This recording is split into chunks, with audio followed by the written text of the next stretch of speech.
Okay, what is up? 2016 Nissan Quest 3.5 liter engine. Customer brought it over because they said the car was making noise. I drove it around, didn't even have to drive it far. I heard the brakes making a grinding noise and I heard it coming from the back. So we're taking off the back wheels, we're gonna do a quick inspection, and we might end up doing a brake job on this 2016 Nissan Quest.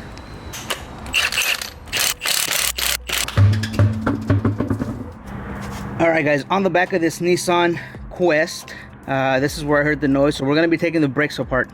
So on this van, the caliper, on most Nissans, the caliper is held in with these two 14mm bolts. But you can't take the bottom one all the way out because it's going to hit this chingadera right here. So we got to take off the top 14mm nut, and then also the caliper bracket bolt, it's a 19mm. The 19mm on the bottom, you can take it off, but you have to use a wrench because you can't fit a socket in there because of this chingadera. We're going to take off this 14. Take this all the way out. Now you got to keep in mind when you take them off which one of these has the little rubber bushing and which one doesn't, so that you put it back where it came from. Okay, so what I'm going to do is put a screwdriver in here and pull on this chingadera, and that's going to push the piston back into the caliper. You guys can see it moving right there. Okay, now we can swing that down, and as you guys can see, this will not come out all the way. Okay, so that's why we're not taking that off. Now we got to take off these two 19s. This is what happens when you put a socket in there. It doesn't fit there properly, so we have to use a wrench to loosen that one up, and we're gonna take this one off right now. Now you only have to do this if you're gonna take off the rotor. If you're not taking off the rotor, you don't have to take off these two 19s. But as you guys can see, we went metal to metal on this side. Now this one's just starting, but I believe the noise is coming from the right rear, so I'm gonna take off the other rotor as well, and we're gonna take a look at it. But there's your problem, lady. All right, once you have the 19s loose, you can take them all the way off. Now remember, you only got to take these off if you're taking off the rotor. Second. Okay, now we can take this whole thing off as an assembly. There you go.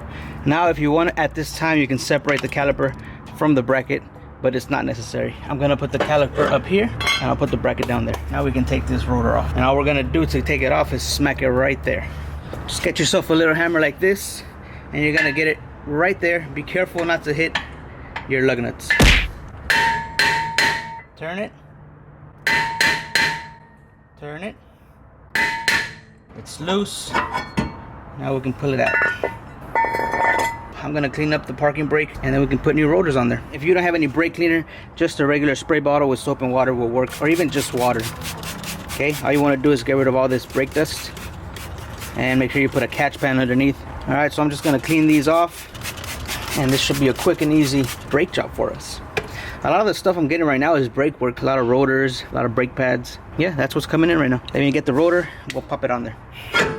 When you put this back, install only the top bolt, the 19, onto the caliper bracket, and don't tighten it down. This way you have a little bit of wiggle room to swing this up and down to install the caliper. Alright, so let me put on the brake pads and finish this one up. Got the new brake pads right here. This is all that came in the box. I did not get any hardware, but if you do get hardware, which is these little chingaderas right here, then go ahead and replace them. But didn't come with my brake, so just gonna slap these pads on here now. Now they can go either way, inside or out, don't matter. Okay, remember, the chingadera goes on the bottom, and we left that thing loose so that we can do that. And I think we got the piston almost all the way. Okay, we'll just push the piston all the way in, and now where is my 14? Right here. Goes back in. My bottom 19. Make sure it always catches a couple threads before you actually go with the ratchet or your impactor or whatever. I'm gonna use this 19mm ratcheting wrench to tighten the two 19mm nuts up.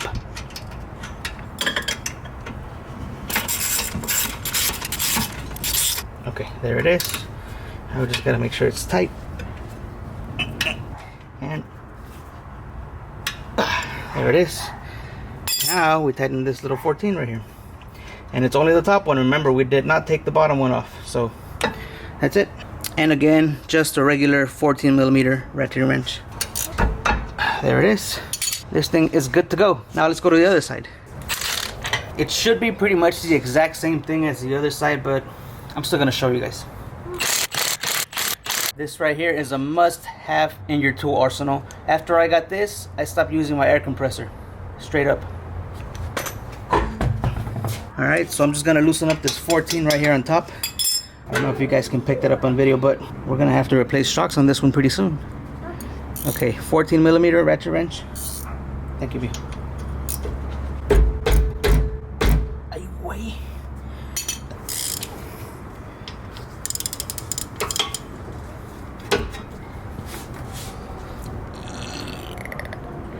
God, that shit's on there tight. What the fuck? Who did these brakes? Tan? You know those mechanics that use breaker bars to tighten everything up?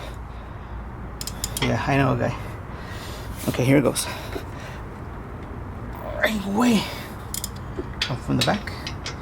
Sometimes if you come from the back, it's better. That's what she said. Cabrón. Now we can take it all the way off. Alright, this one on top comes all the way off. Remember that? It's the one with the little bushing. And we'll slide this out of the way. Once again, before we do that, we'll stick the screwdriver in here.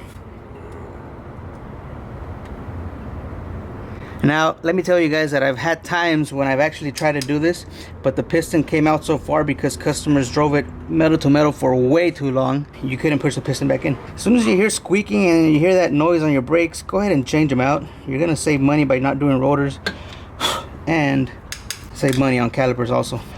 This is the side that really went metal to metal. I can see right here. Look at this. I mean, I know we're all struggling right now, but a set of cheap brake pads is like 25 bucks. Now we're doing ceramic brake pads and new rotors over 100 bucks. Okay, it is what it is, guys. From here, we're gonna loosen up the 219s, and I'm gonna be using this breaker bar. Okay, with a 19 at the end. This is a shallow 19, so it's good to get in from behind back here. Can you see that? I think you can. Okay, and I'm gonna put up. That's on there. All right, let's try the bottom one first. We're gonna use this 19 millimeter ratcheting wrench on the bottom, and it's cool because I can fit it through here. Okay. This is why we're doing it this way. Okay, so if you come in here, you can see this is our 19 right here. Focus right there, and this freaking bar, this little chingadera right here, is in the way. Now I know you can jack this up and get it out of the way, but I like to do it this way, so this is what I'm showing you guys. All right, so I gotta take this 19 and the bottom one right there off, but this lateral arm is in the way. By putting this 19 right here and giving it a little whack with a hammer or kicking it, and we're gonna take it off. This way. Put this back up. All right, I'm gonna whack my wrench with a hammer. It is snap-on, it is lifetime warranty, so here we go. You guys see? Right there.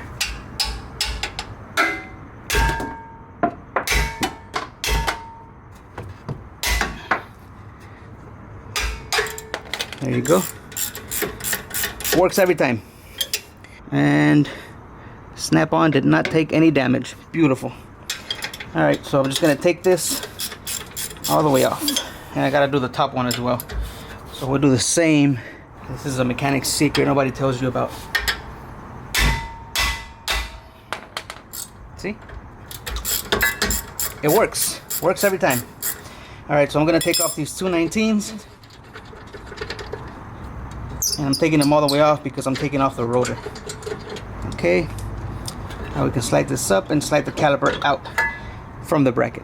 See that? Beautiful. And we'll just put this on the upper control arm. Now we can take off this caliper bracket.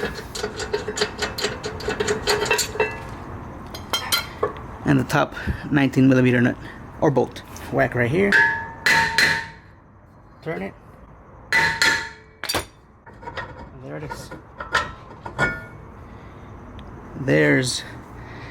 There's the noise. There's your problem, lady. Mira. ¿Por qué? ¿Por qué? Okay, catch pan underneath. Spray bottle. And we'll just hose this down. Spray it down. If you have a garden hose, use a garden hose. If you have brake cleaner, even better. The water will do the trick. It contains all the dirt, gets it all together, and delivers it at the bottom. See that? I'm gonna let this dry, and then we'll put on new rotors, new brake pads, and then we'll go on a little test drive. Pop our new rotor into place.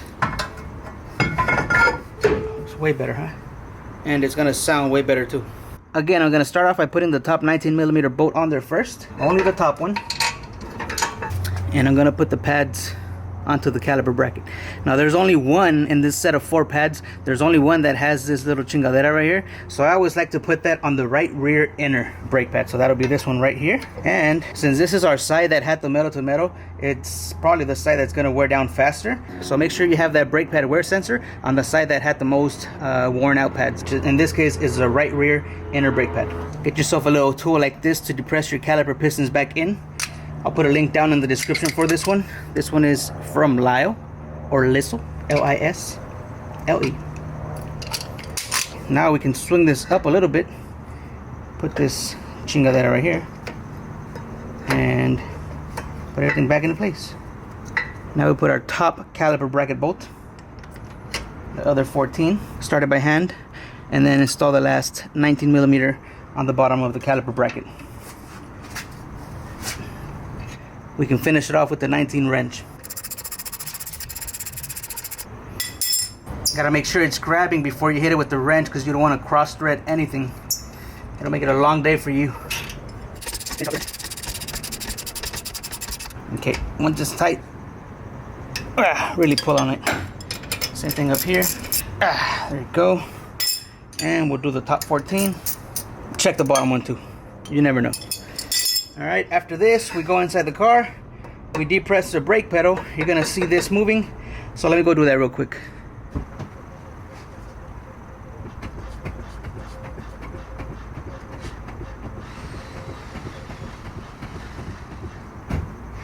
Now we put the wheels back on. We torque everything down. We go for a test drive. This Nissan wheel and lug nut design is one of the worst, because you have to get like your fingers all the way in here to get that thing tight. You guys worked on Nissans, or you guys have a Nissan? Tell me if I'm right. Look, I gotta get my 3 fingers up in there.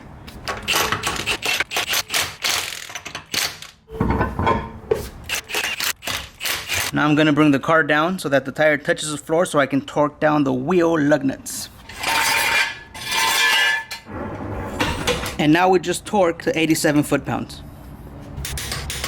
If your lug nut does not turn before it clicks, that means you over tighten your wheels. So check it out. And just double check everything.